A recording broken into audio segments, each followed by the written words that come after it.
It's Wednesday, and you know what that means. Another installment of Blileywood City videos. So today we're going to take a quick look at how this space went from nothing to the beginning of what would end up being my amusement park. So I had a couple boards and bricks out, so I just took the picture before I kind of moved those and started putting them down. But now I'm getting a little bit more organized. So one of the things I do with my city that I think kind of sets it apart is, one, it's on the floor because it's so big I need to walk on top of it. And then the two is I create levels. And the way I do that is using these 2 foot by 4 foot boards on actual bricks to go from what would be the floor to an elevated surface. I mean, I can create different heights of the levels with different bricks, pieces of wood, other menagerie that's put in there to make it different heights. So we're just taking it, picture by picture, where I'm adding more boards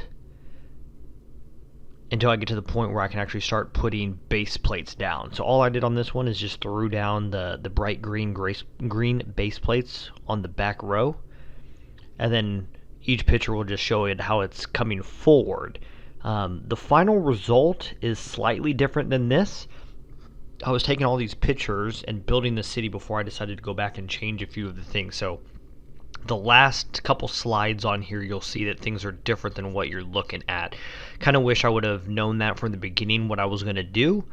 That way I would have been able to show you the insides of like the train tunnel that has the Tower of Terror that we'll see at the end.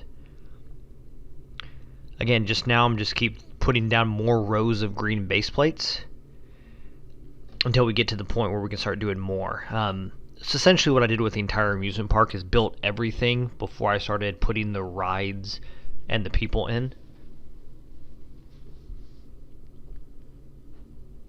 So then I did the train tracks, the start of when I was doing the whole city. What I did was I basically made sure that the trains were going to be able to work around it. So I would complete a lot of the loops before I was able to actually do the details of the city, just so I can make sure I didn't get too far into a build and then have the trains not work. The way it ends up being is on the far side.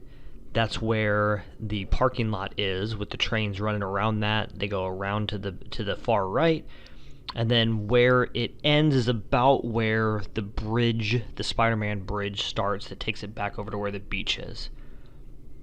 So this was a first try on throwing some rides down, the carousel, bumper cars, and roller coaster. I thought it was alright. I liked it. I thought it was going to look better once I started putting trees and everything. But in the end, I had a few more rides and not enough space, so I changed it up. So this one I started with the parking lot there in the gray, and a barn is going to be set up for the farm over to the left. But as you see kind of in the middle right, I have the mixer ride that's in kind of a sunken area.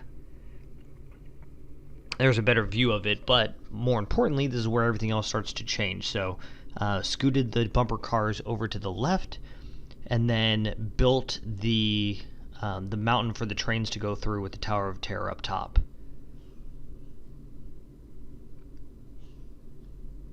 And then another big jump to where I put the carousel in place, and then the brown walkway paths throughout the rest of the city. So this is just kind of a beginning stage of what it is. I'm a lot further, but I still got a lot more to do with the amusement park, which you'll see updates here in the future. See you next time, guys.